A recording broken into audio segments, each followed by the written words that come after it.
Salut les amis, c'est Félès, on est dimanche 20 juin 2021 et je fais une petite vidéo de présentation du jeu Shoten Toten. Donc Shoten Toten, c'est un jeu pour 2 joueurs à partir de 8 ans qui dure 20 minutes à peu près. On est en compagnie de Monsieur Falco. Monsieur Falco, bonjour. Voilà. Alors Shoten Toten, comment ça se joue? Alors je vous ai fait une préparation. Au début de la partie, chaque joueur a 6 cartes en main. Et le but, ça va être de placer des cartes devant des tuiles bornes, je vais revenir après, et de placer les meilleures combinaisons possibles. Les combinaisons, c'est celle-ci, suite couleur, brelan, couleur, suite et somme. Je vais vous expliquer. Hop. La voiture qui passe. Donc, au début de la partie, on a 6 cartes en main. Les cartes, il y en a 54 au total. Il y a 6 familles, il y a 6 couleurs. Donc le violet, bleu, rouge, vert, jaune, gris. Et sur chacune de ces couleurs, il y a 9 cartes, numérotées de 1 à 9. 1 étant la plus faible, 9 étant la plus forte. Bon, ça fait 54 cartes avec 6 familles de 9 cartes chacune. Voilà, donc on a 6 cartes en début de la partie. Ça, ici, c'est la frontière. Vous voyez le trait blanc là, tout le long, c'est la frontière. Et sur les tuiles de la frontière, il y a des bornes. Vous voyez, ça c'est les bornes. Au total, il y a 9 bornes. Le but pour chaque joueur, ça va être de soit être le premier arrivé à 5 bornes contrôlées, soit en avoir 3 adjacentes contrôlées chez soi. Alors, comment on contrôle une borne? Au début de ton tour, tu poses une de tes cartes face à une des bornes. Donc, par exemple, je sais pas, je vais poser celle-ci. Une fois que tu as posé ta borne, tu regardes si tu peux revendiquer une borne. J'y reviendrai après. Bon là tu peux pas. Tu pioches ta carte. Donc, tu pioches ta carte, hop, voilà. Tu as toujours 6 cartes en main. Ton adversaire joue. Voilà, hop. Je vais faire cette partie-là en accéléré. Pouf, tac. Je vais faire jouer comme ça. Tac. Donc là je mets sur pause, je vais accélérer. Mais l'idée c'est de pouvoir avoir une combinaison de 3 cartes. Voilà, je vous ai un peu accéléré la partie. Donc on arrive dans une configuration où chacun a posé des cartes, mais il n'y a toujours pas 3 cartes d'un côté. Pour revendiquer une borne, donc une borne c'est ça, il faut avoir 3 cartes de chaque côté de la frontière. Pour pouvoir prouver que la combinaison de 3 cartes de l'un est plus ou moins forte que la combinaison de 3 cartes de l'autre. Il y a des exceptions, on va les voir juste après. Si ta combinaison de 3 cartes, elle est irréfutablement meilleure que celle de ton adversaire. Donc je vais expliquer après. Donc là, on va prendre ce cas de figure là. Moi j'ai joué un 9 et un 9. Mon adversaire a joué un 6 et un 6. Il y a les points pour vous aider. Donc moi je pars sur la combinaison, si vous voyez ici, je pars sur la combinaison brelan. Donc 3 cartes identiques. Et mon adversaire part également sur cette borne là, en tout cas, sur une combinaison brelan. Bon là c'est un brelan de 6. Donc là, ça va être lui de jouer. Donc ça, c'est sa main qui fasse cacher. Hein. Il y a 6 cartes, mais bon, c'est pour faciliter les explications. Donc là, il joue un 6. Donc il a un brelan de 6. Il ne peut pas revendiquer la borne, parce qu'il ne peut pas être en mesure de prouver qu'il n'y a plus de 9 en jeu. Vous voyez, donc moi, je peux battre son brelan de 6 avec un brelan de 9. Pour ça, il faut que j'ai un troisième 9. Donc là, il va regarder, il va compter le 9, il y en a 6 au total. Il va voir que là, il y en a 1. Là, il n'y en a pas. 2 ici. 3. 4, 5. Ça veut dire qu'il en reste un. Il reste le 9 jaune. C'est-à-dire que si je pioche le 9 jaune, cette bande-là, elle sera à moi. Par contre, si lui, il place le 9 jaune ailleurs, il va pouvoir prouver que du coup, là ici, je vais pas pouvoir faire un brelan de 9, et que du coup, je pourrais pas avoir une meilleure combinaison que lui, parce que ici, le brelan, c'est ce qu'il y a de mieux. Au-dessus, il y a suite couleur, mais là, déjà, je suis pas sur une configuration suite couleur, donc je pourrais pas faire mieux, et là, il pourra revendiquer. Donc là, il a joué, il pioche sa carte. Moi, je joue. Je décide de jouer... Attendez, je décide de jouer... Ce que je voulais vous montrer, oui. Je décide de jouer là. Vous voyez, j'ai fait 9, 8, 7. Donc c'est une suite couleur. C'est la meilleure combinaison possible. Et c'est la plus puissante en valeur parce que 9, 8, 7, il ne pourra pas faire mieux que moi. S'il fait exactement la même chose que moi, c'est-à-dire 9, 8, 7, c'est celui qui a joué la troisième carte de la combinaison en premier qui gagne. Donc, par exemple, si là il avait eu 9 et 7 ou 9 et 8, enfin s'il avait deux des trois cartes là et qu'il les joue en face et que moi je mets mon troisième avant lui, au mieux, enfin là il pourra pas gagner parce que au mieux il fera la même combinaison que moi et il y a égalité, c'est celui qui est la meilleure, qui a fait la combinaison en premier qui gagne. Autre cas de figure, si par exemple on fait la même combinaison mais qu'il y en a un qui peut avoir mieux. Alors j'en sais rien, j'avais préparé l'exemple. Ouais, là, ici. Donc là j'ai 2, 4. Ok. Donc moi je pars sur une suite couleur, hein, si j'ai un 3, lui il part sur rien, parce qu'il n'a rien du tout. Moi je joue ça. Donc là je suis sur une couleur. Je prouve que j'ai mieux que lui, parce que lui, de toute façon, il ne pourra pas faire suite couleur, il ne pourra pas faire de brelan. Donc je peux revendiquer la borne. Hop, je prends la borne à la frontière, je la mets de mon côté. Comme ça. Quel est l'avantage de revendiquer une borne? Bon, déjà, il y en a plusieurs. Le premier, c'est dès que tu en as 3 adjacentes revendiquées, donc par exemple, si j'arrive à récupérer celle-ci et celle-ci, ou celle-ci et celle-ci, ou celle-ci et celle-ci, enfin 3 à la suite, je vais gagner instantanément. Deuxième intérêt, c'est si j'arrive à 5 bornes cumulées, même si elles sont pas adjacentes, si j'arrive à 5, c'est la majorité de 9, donc je suis sûr de gagner. Et troisième intérêt, c'est qu'à partir du moment où une borne est revendiquée, votre adversaire ne peut plus jouer de cartes sur la borne en question. Donc là, par exemple, il ne pourra plus jouer de cartes ici. Ça a un intérêt parce que des fois, on a des cartes, elles nous servent à rien. On ne veut pas les mettre sur des séries qu'on est en train de faire, parce que sinon ça va enlever l'intérêt de la série qu'on est en train de faire. Par exemple, là, si j'ai un 2 rouge que j'ai pas envie de placer, et que je peux le placer que là, ça va détruire un peu mon brelan. Donc voilà. Donc l'intérêt, c'est aussi de bloquer l'adversaire. Donc là, par exemple, quand j'ai mis mon 9, 8, 7 ici, vu que l'adversaire peut pas faire mieux, je revendique la borne ici. Hop. Et lui, il pourra plus mettre carte ici. Donc il va avoir, plutôt que d'avoir 9 possibilités de placement, il n'y en a plus que 8. Et plus la partie va avancer, moins il va avoir de placement possible. C'est-à-dire que tu peux très bien, dans l'idéal, tu voudrais faire un 9-8-7 partout parce que tu serais sûr de gagner. Mais tu vas te retrouver à devoir jouer des combinaisons inférieures, brelan, couleur, suite, somme, voire rien. Donc voilà. Ton adversaire, qu'est-ce qu'il fait? Oui. Alors, donc là, par exemple, vous voyez 9-8 rouge contre 7-8 jaune. On part tous les deux sur une suite couleur. C'est-à-dire que si moi j'arrive à avoir un 7 rouge là, avant que lui il ait un 9 rouge ici, je pourrais prouver que j'ai gagné. Donc là on va dire que c'est à lui de jouer pour exemple. Il joue ça, 9, 8, 7 jaune. Donc il est devant moi. Il a pas besoin de prouver que je peux pas faire mieux parce que c'est la meilleure combinaison possible. Mais là il va pouvoir revendiquer une autre borne qui est celle-ci. Je sais pas si vous vous souvenez, pour celle-ci il fallait qu'il prouve que le 9 jaune il irait pas là. Donc là, il joue le 9 jaune ici, il va faire d'une pierre 2 bornes, entre guillemets, sans jeu de mots. Donc il va revendiquer celle-ci parce que je pourrais pas faire mieux. Et il va pouvoir revendiquer celle-ci parce que son brelan de 6 sera supérieur à ma paire de 9, parce que le 6e 9, je l'aurais jamais, enfin le 3e 9 de la combinaison, je l'aurais jamais, étant donné que les 6 sont passés. 1, 2, 3, 4, 5, 6. Donc il va revendiquer aussi cette bande-là. Il va piocher une carte, là ça va être à moi de jouer. Qu'est-ce que je voulais vous montrer d'autre?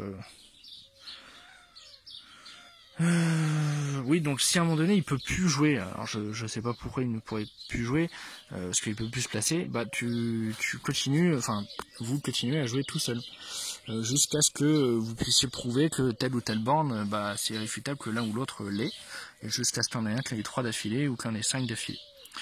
Donc là, par exemple, là-bas, hop, lui, il va jouer son 8. Donc là, il part sur une suite couleur 8-7 bleu. Donc s'il a un 9 bleu ou un 6 bleu, il gagne.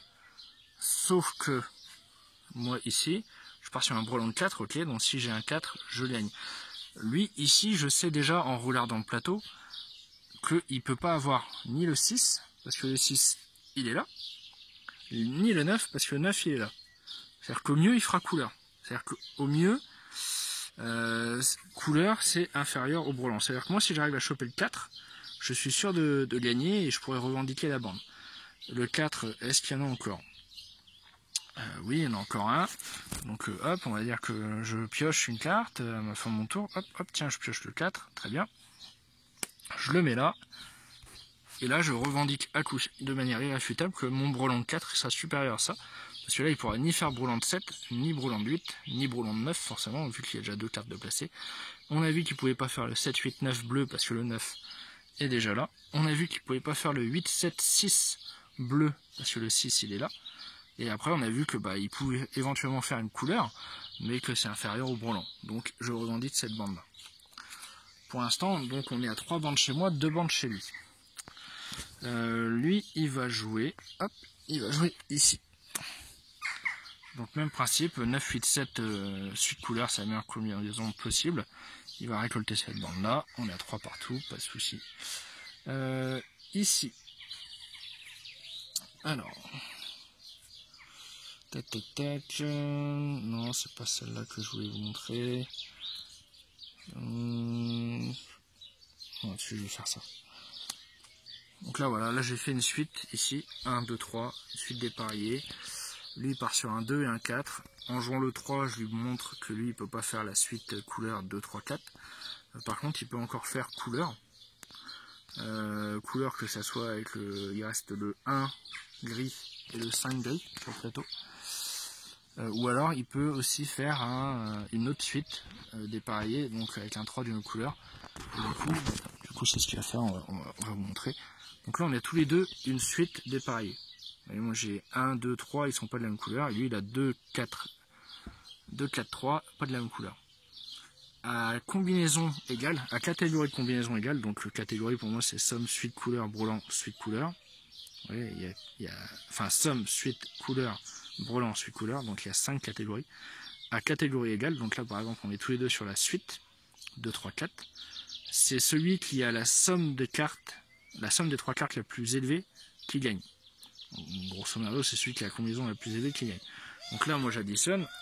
3, 2, 1, ça fait 6. 2, 4, 6. Enfin, 2, 4, 3, ça fait 9. Donc il a 9 sur sa combinaison suite. Moi j'ai 6 sur ma combinaison de suite. C'est lui qui remporte la bande. Ensuite, ici, donc ici je disais que ouais, là j'étais sur couleur. Il faut que j'arrive à prouver que lui il pourra pas avoir mieux. Enfin, attends, j'ai pas encore joué. Mais si, ça j'avais déjà joué. J'avais déjà revendiqué pour l'exemple. Donc il en reste 2. Il reste cette combinaison là où moi je pars sur un brelan de 5 et lui il part sur un brelan de 3. Et cette combinaison là où il part sur un brelan de 5 et moi je pars sur un brelan de 1. Bon, je vais jouer ici. Et je vais pouvoir prouver que non, je ne vais pas jouer ici. Je ne vais pas le faire jouer ici pour l'exemple. Pour l'exemple, je vais faire jouer lui. C'est quoi que je voulais faire déjà? C'est pas ça que je voulais faire. Bref, si c'est ça que je voulais faire. Tac. Donc voilà, lui il va jouer là-dessus. Il va jouer un 6, 5, 5 sur cette combinaison. Et moi j'ai 1, 1. Et j'ai 7 et 5 en main. Non, 7 et 3 en main. Comme ça, ça sera plus facile à comprendre. Donc là, lui il part sur juste une somme. La combinaison la plus faible possible. 5 et 5, 6. Enfin 5, 5, 6, ça fait 16. J'ai 1, 1. Il faudrait que lui, il arrive à prouver que je puisse plus faire de 1. D'accord? Bon, ça c'est un autre cas de figure qui va se présenter. Moi je vais rien poser ici, parce que sinon si je pose ça par exemple, on a 3 cartes de chaque côté, on peut prouver que mon 7, 1, 1, donc qui est qu'une somme, elle fait 9, et lui son 5, 5, 6 il fait 16. Donc si je pose ça, je condamne cette tuile là, enfin je condamne le fait que l'un des deux va la revendiquer, et donc du coup il va probablement la revendiquer, et s'il la revendique, le problème c'est qu'il va en avoir 3 d'affilée, vous voyez, ou 3 d'affilée là, et dès qu'il y en a un qui a 3 d'affilée, il gagne. Enfin, de toute façon, il en avait 5 au total, mais imaginez qu'il ait pas eu ces deux autres là-bas, ouais, il chope celle-là, il en a 3 d'affilée. Du coup, Lui par contre, il peut pas encore prouver que je peux pas faire mieux. Parce que là, je peux faire mieux avec un brelan de 1. Les 1 sont pas encore passés. Vous voyez, les 1 sont pas passés. Il y en a un ici, il y en a un là, il y en a un là, donc il en reste 3 dans le jeu. Sur les 3, hop, on va dire qu'il y en a 2 dans la pioche. Il y en a un dans la pioche. Et il y en a 2 en main. Voilà. Donc là, lui, il a posé ça, il pioche ça. Donc lui, il sait qu'il a les 3 1 dans la main. Ok. Sauf qu'il doit pouvoir prouver qu'avec c'était visible.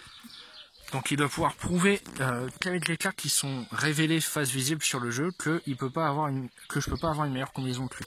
Donc il va être obligé de jouer ces 1. Sinon il pourra pas prouver que moi j'ai pas mieux tant que moi j'ai pas joué une carte là. Donc imaginons à un moment donné, ça c'était pas encore revendiqué par exemple. Voilà, il reste un 1 dans le jeu. Tant que la pioche n'est pas passée, il peut pas prouver que là c'est imbattable. Donc la partie elle avance et tout, et puis à un moment donné, bon, moi je peux plus jouer. Je peux pas jouer là parce que c'est déjà revendiqué, je peux pas jouer là parce que c'est déjà revendiqué, je peux pas jouer là parce que c'est déjà revendiqué, je peux pas jouer là parce que c'est déjà revendiqué. Je peux jouer ici ou jouer ici. Si je joue ici, alors attends, je remets comme ça.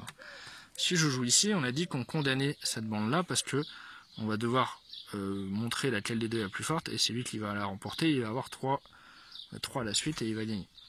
Donc du coup, bah, celle-là, moi, j'ai le choix entre la jouer là et perdre, ou la jouer là et pas encore perdre. Donc je vais la jouer là, et j'ai pas encore perdu. Pareil pour en face, le brelan de 3, c'est moi qui l'ai en main, donc je sais que il peut pas me battre là-dessus, sauf que bah je l'ai en main. Donc voilà, je peux pas le prouver encore. Tac, lui il joue, du coup il va jouer son dernier 1 ici. Ok. Du coup, il va se passer 2 choses. À la fin, c'est toujours à ton tour que tu revendiques une borne. Hein. C'est-à-dire que même si là, on voit que celui-là, il bat celui-là, c'est pas mon tour de jouer, je peux pas la revendiquer. Lui, par contre, c'est son tour, il va pouvoir revendiquer celle-ci. Parce que vous avez vu, nous, la seule combinaison qu'il battait, c'est le brelan de 1. Et on va les recompter. Il y en a un là, 2, 3, 4, 5, 6. Donc là, il peut prouver de manière irréfutable que les 6-1 sont passés, que je ne pourrais pas faire mieux de son brelan ici, que tous les 9 sont passés. Donc je pourrais, même si je mets un 9, ça fait 11, lui il a 16. Donc en somme, hop, il gagne. Enfin, il prend la borne. Et arrivé à ce moment-là, il en a 3 d'affilée. Il gagne instantanément. Voilà, donc ça c'était, j'espère que les règles sont assez claires. C'est pas très clair dans le livret, je trouve. Voilà, on s'est fait avoir plusieurs parties avant de bien comprendre les petites subtilités. Donc pour rappel, dans les règles du jeu, vous commencez la partie avec 6 cartes en main. Vous devez, il y a 9 bornes. Vous devez récupérer 3 bornes adjacentes pour gagner instantanément, ou récupérer 5 bornes sur 9, donc la majorité des bornes, pour gagner alternativement. Pour gagner, vous devez présenter une combinaison de 3 cartes meilleure que celle de votre adversaire, parmi les combinaisons qui sont suscitées ici. Donc dans l'ordre, vous jouez une carte, vous pouvez après éventuellement revendiquer une ou plusieurs bornes, et après vous piochez une carte. Si à un moment donné vous arrivez à ne plus pouvoir piocher de cartes parce qu'elles sont tous écoulées, vous continuez à jouer avec les cartes qui sont dans votre main. Si à un moment donné vous ne pouvez plus placer de cartes, et ben votre adversaire il joue tout seul, parce qu'il y a forcément un des deux qui peut jouer, et donc du coup lui en jouant il va pouvoir peut-être vous permettre de révéler que certaines bornes sont revendicables par un joueur ou l'autre. Qu'est-ce qu'il y a d'autre à savoir? Donc l'intérêt aussi de revendiquer une borne rapidement et de manière irréfutable, c'est que votre adversaire ne pourra plus placer de cartes sur cet endroit-là. Donc du coup, ça va le contraindre dans ses choix de placement pour la suite. Voilà, donc un jeu qui joue en 20 minutes. Il y a aussi une variante. Donc la variante, je vais peut-être faire une vidéo complémentaire. Je vais voir ça. Donc je vous laisse, et peut-être que l'autre vidéo sur la variante sera juste à la suite. Salut! Donc je reprends sur la vidéo précédente. Donc pour gagner, soit vous êtes le premier à avoir... Alors le petit focus. soit avoir 3 bornes adjacentes, soit un joueur qui contrôle 5 bornes dispersées le long de la frontière, donc 5 pas forcément pas adjacentes du coup, et vous gagnez la partie. Vous pouvez aussi décider au début de la partie de faire que la partie se joue en plusieurs manches gagnantes. Dans ce cas de figure là, chaque manche sera gagnée avec les mêmes conditions, sauf que le petit truc qui change si vous jouez en plusieurs manches, si vous jouez une partie en plusieurs manches, c'est qu'à chaque manche, le gagnant il va remporter 5 points de victoire, quel que soit le fait comment il a gagné. S'il a chopé 5 bornes ou 3 adjacentes, bah, il prendra 5 points dans tous les cas. Et votre adversaire, celui qui n'a pas gagné, il prendra un nombre de points égal au nombre de bornes que lui il avait réussi à revendiquer pendant cette manche. Donc voilà, il va, je sais pas, la première vous gagnez 5 points et lui il avait fait 2 bornes, ça fait 5-2. Et vous avez décidé de jouer la partie en 2 manches. La deuxième manche, il gagne 5-3. Donc vous avez eu, lui il a eu 5 bornes et vous, il a gagné et vous avez eu 3 bornes dans le même temps. Et bah au cumul des 2 manches, vous avez eu 3 bornes quand vous avez perdu et lui il n'en a eu que 2. Donc au cumulé vous avez eu plus de bornes que lui. Donc vous avez gagné la partie même s'il y a eu 1-1 dans les manches. Voilà, ça c'était la première petite aparté. Deuxième aparté, la variante tactique. Alors la variante tactique, elle apporte un peu plus de stratégie au jeu et elle vient avec 10 cartes tactiques. Donc ça c'est les cartes clan, ça c'est les cartes tactiques. Je vais quand même vous le lire, hein. Voilà, même si vous pourrez lire les règles. Donc vous mélangez toutes les cartes tactiques et constituez une pioche que vous placez à côté de la pioche principale. Chaque joueur reçoit 7 cartes clan, soit une de plus qu'avec les règles de base. Déroulement de la partie, à votre tour, vous pouvez jouer une carte clan ou une carte tactique, donc l'un ou l'autre. Au moment de piocher pour remonter votre main à cette carte, choisissez de piocher soit une carte clan, soit une carte tactique. Lorsque une des deux pioches est vide, vous ne pouvez plus y piocher de cartes et la partie continue normalement. Il peut arriver que vous n'ayez plus que des cartes tactiques en main ou que vous ayez déjà complété toutes les bornes disponibles de votre côté de la frontière. Dans ce cas, vous ne pouvez plus jouer des cartes clan. Vous pouvez alors choisir de passer et de ne pas jouer de cartes ou de jouer une carte tactique. Alors, on peut jouer autant de cartes tactiques que l'on souhaite dans sa main en respectant la limite de 7 cartes au total. Vous ne pouvez jouer au maximum qu'une seule carte tactique de plus que votre adversaire. Donc, par exemple, vous avez joué une carte tactique, déjà en jeu, n'importe laquelle. Votre adversaire n'en a pas encore joué. Donc il y a un delta de 1 entre vous et votre adversaire au niveau des cartes tactiques. Vous ne pouvez pas en jouer une supplémentaire tant que votre adversaire n'aura pas joué au moins une. Et lui, il a le choix d'en jouer entre 0. Bon, s'il en joue 0, l'avantage stratégique, c'est qu'il est sûr que vous ne puissiez plus en jouer. Donc il ne sera pas surpris. Il peut en jouer une, et du coup, vous laissez la possibilité à vous d'en jouer une après. Et il peut en jouer jusqu'à 2 au maximum. Parce que s'il en joue 2 et que vous en jouez toujours pas, il en aura joué 2, vous en aurez joué une, il aura un delta de plus 1 par rapport à vous, et il se retrouvera dans la même configuration que vous juste avant, c'est-à-dire qu'il ne pourra plus jouer de carte tactique tant que vous n'aurez pas joué. Donc il y a un avantage aussi à pas jouer de carte tactique de temps en temps, parce que si votre adversaire en joue un, et que vous n'en avez pas joué, ou vous en avez une de moins en tout cas, vous lui empêchez de pouvoir s'appuyer sur les cartes tactiques pour renverser la partie. Et je vous promets, on va aller voir dans le détail, mais il y a des cartes qui retournent la partie, donc quand vous êtes devant, vous n'avez pas d'intérêt particulier à jouer les cartes tactiques parce que vous êtes devant, donc plus la partie avance, plus ça se passe bien pour vous. Par contre, si vous vous mettez à jouer les cartes tactiques, vous pouvez avoir des mauvaises surprises. Donc ensuite, pour les cartes tactiques, donc il y en a 10 en 3 catégories. Les troupes d'élite, elles se jouent comme une carte clan classique. Donc il y a 2 jokers, donc le joker, il est là. Hop. Le joker, c'est une carte clan dont vous choisissez la couleur et la valeur au moment de revendiquer la borne où elle se trouve. Donc vous pouvez jouer la carte joker, mais tant que vous n'avez pas revendiqué la borne, vous lui attribuez aucune couleur, aucune valeur. Chaque joueur ne peut avoir qu'un seul joker de son côté de la frontière. Oui, donc tu as joué un joker, je peux pas en jouer un deuxième. Si vous avez déjà posé un joker et que vous piochez le second, vous devrez le garder en main jusqu'à la fin de la partie. Oh la vilaine araignée. Va-t'en. Le 7, l'espion. Il est où? Il est là. Hop, l'espion. Donc aussi les illustrations sont très jolies. Carte clan de valeur 7 dont vous choisissez la couleur au moment de revendiquer la borne où elle se trouve. Donc même principe que le joker, sauf que là elle a déjà une valeur attribuée, par contre elle n'a pas encore la couleur attribuée. Et la couleur sera attribuée au moment de revendiquer la borne. Le porte-bouclier, 1, 2, 3, soleil, il est là. Carte clan de valeur 1, 2 ou 3 dont vous choisissez la couleur et la valeur au moment de revendiquer la borne où elle se trouve. Ensuite, mode de combat se joue sur une tuile borne. Donc là, les cartes qu'on a vues avant, le Joker, le 1, 2, 3 et le 7, elles se jouent comme une carte clan, voilà, devant les bornes, pas de souci. Là, les cartes qu'on va voir maintenant, elles se jouent sur une tuile borne, donc ici. Pour Colin Maillard, pour revendiquer, donc Colin Maillard, il est où on peut perdre, et là, hop, Colin Maillard. Pour revendiquer la borne où se situe Colin Maillard, additionnez uniquement la valeur des cartes jouées sur celle-ci sans tenir compte des éventuelles combinaisons. Ça peut être très bien, c'est par exemple, là il y a 9, 8, 7, ici. En face, il y a 9, 9, 9. Ok. Dans les règles classiques, le 9, 8, 7 étant une suite couleur, ça serait supérieur au brelan 9, 9, 9. Sauf que s'il y a Colin Maillard sur la case, on va juste additionner la valeur des cartes. Donc là, 9, 8, 7, 15, 24. Et 9, 9, 9, 27. Donc c'est le 9, 9, 9 qui va gagner sur le 9, 8, 7 grâce à Colin Maillard. Voilà l'intérêt des cartes tactiques notamment. Le combat de boue. Combat de boue et là. Hop. Alors, pour revendiquer la borne où se situe le combat de boue, vous devez désormais poser 4 cartes de chaque côté de celle-ci. Donc, comme son nom l'indique, vous devez avoir une combinaison, enfin, vous devez poser 4 cartes, et ça sera le meilleur de la combinaison de 3 cartes parmi 4 qui gagnera.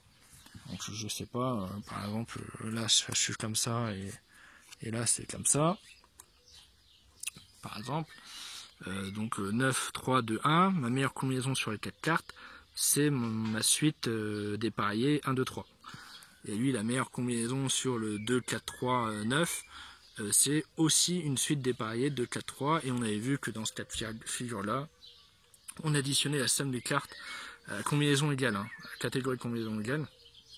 On additionnait les cartes pour voir qui était le meilleur. Et donc bah là, on prend en considération que les 3 cartes, par contre. Donc on va pas prendre le 9. Donc là, 2, 4, 3, on avait déjà vu tout à l'heure, ça fait 9. Et 1, 2, 3, ça fait 6, donc c'est lui qui va gagner. Voilà. Je vous dis ça parce que par exemple, je sais pas, ici j'aurais joué un 6. Non. Ici j'aurais joué un 1. Enfin, non, un 4, on va dire.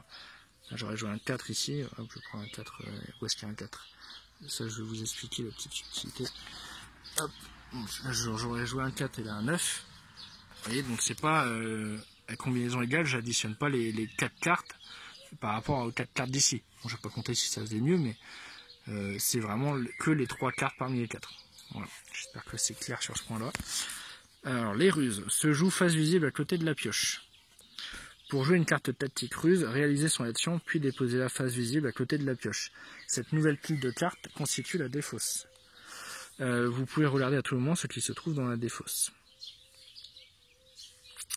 Ok. Chasseur de tête.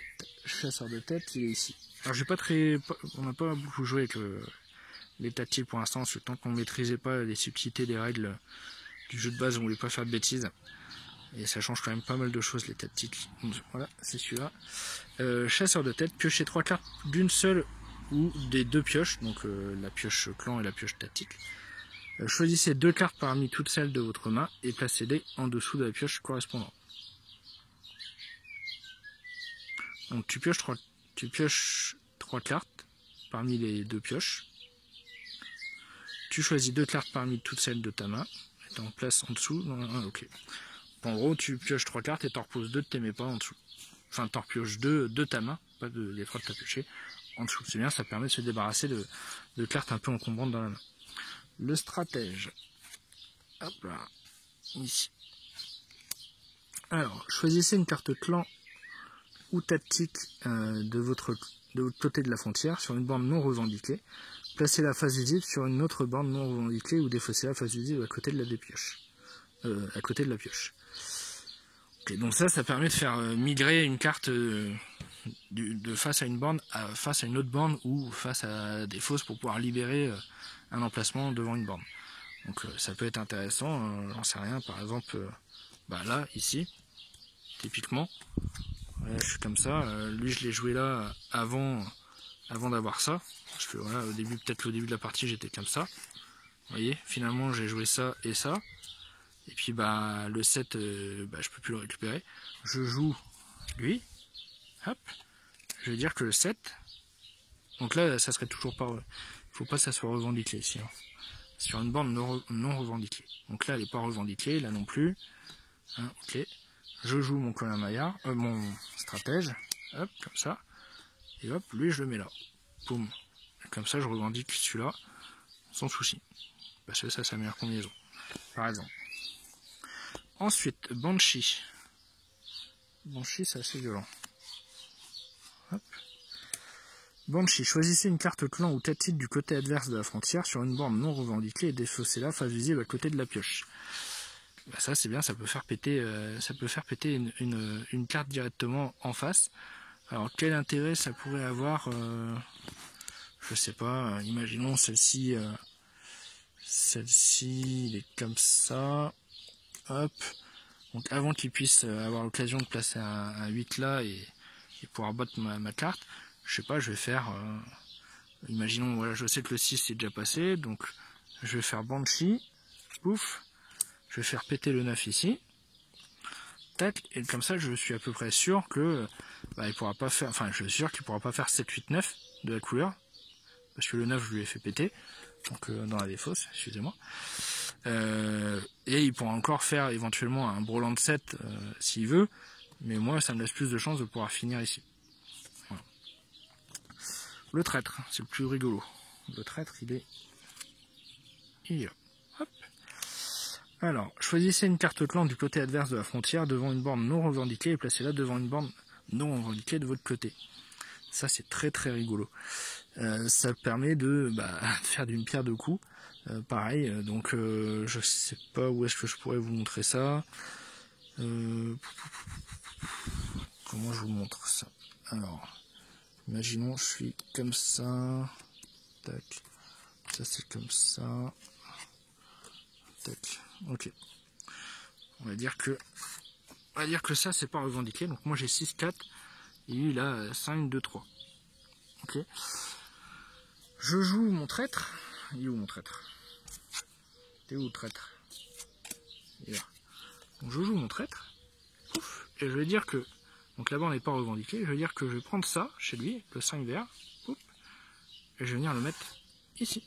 Pouf. Donc là c'est bien, je fais celui de couleur. Je vois que lui il pourra pas faire mieux. Parce qu'au mieux il fait celui de couleur aussi, mais elle sera inférieure à la mienne. Pouf, je prends la borne, grâce au traître. J'ai pris une carte chez lui. Quand même pas mal.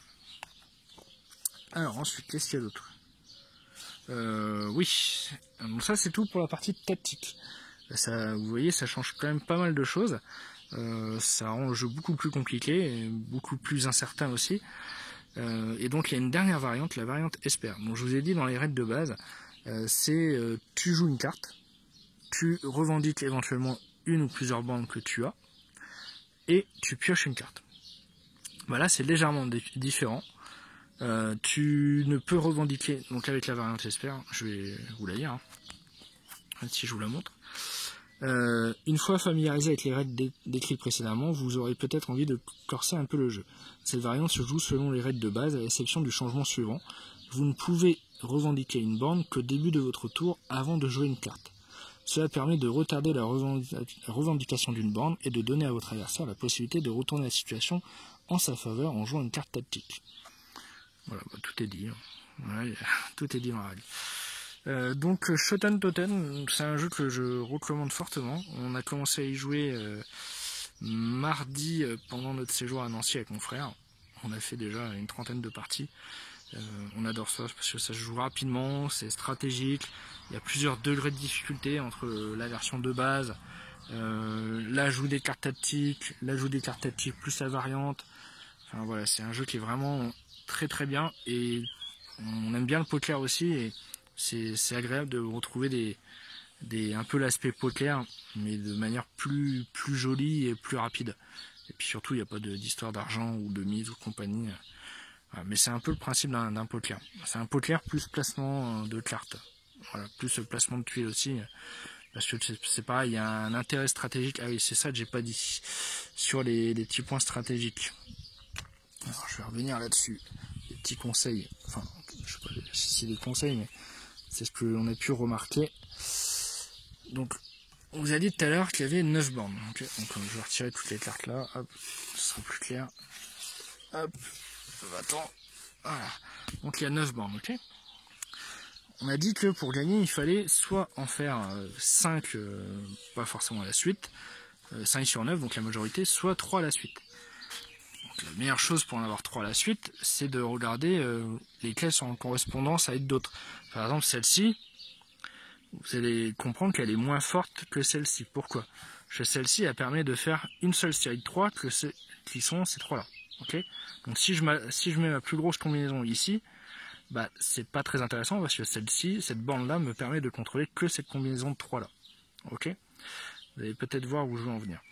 Par contre, si je décide par exemple j'ai la chance d'avoir un 9, 8, 7 de la même couleur, je décide de le placer ici.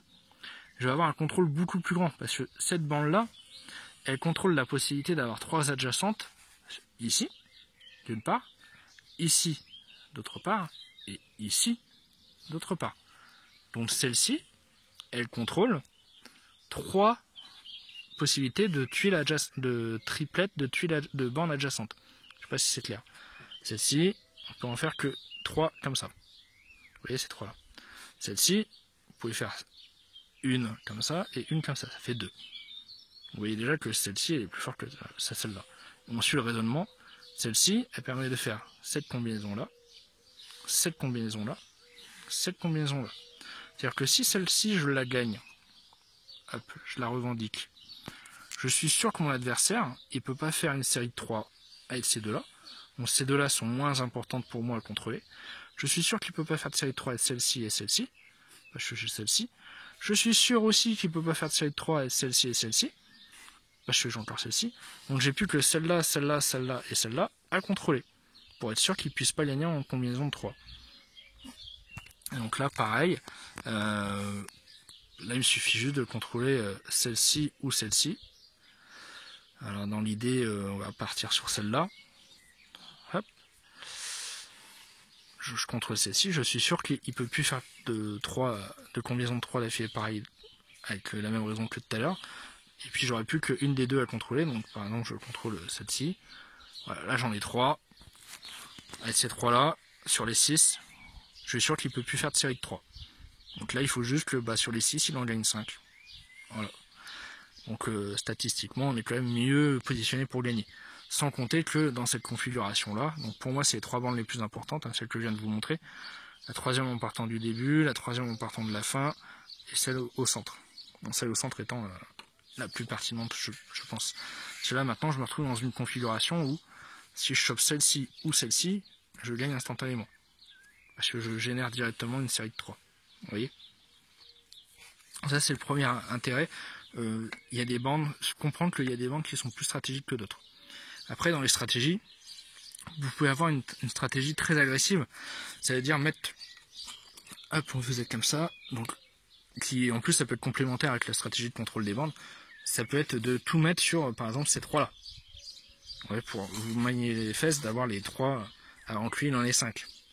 Vous concentrez toutes vos meilleures combinaisons sur 3 adjacentes. Ça marche aussi. Voilà. Bon, c'est à peu près tout ce que j'avais à dire sur Shoten Toten. Ça fera une vidéo peut-être un peu longue, probablement d'ailleurs un peu longue, mais au moins vous aurez, je pense, toutes les questions qu'on s'est posées avec mon frère. Parce que voilà, je pense qu'il y a des faiblesses dans les règles du jeu. Et en plus de ce que j'ai compris, il y a deux règles officielles différentes qui se contredisent un petit peu. Donc voilà, on a dû aller voir sur les forums et compagnie. Et là, je vous ai un peu synthétisé tout l'aspect règles, tous les cas particuliers et un petit peu aussi de base astuces stratégiques. J'espère que vous prendrez votre pied avec Shoten Toten. Nous, en tout cas, on adore ça. Salut!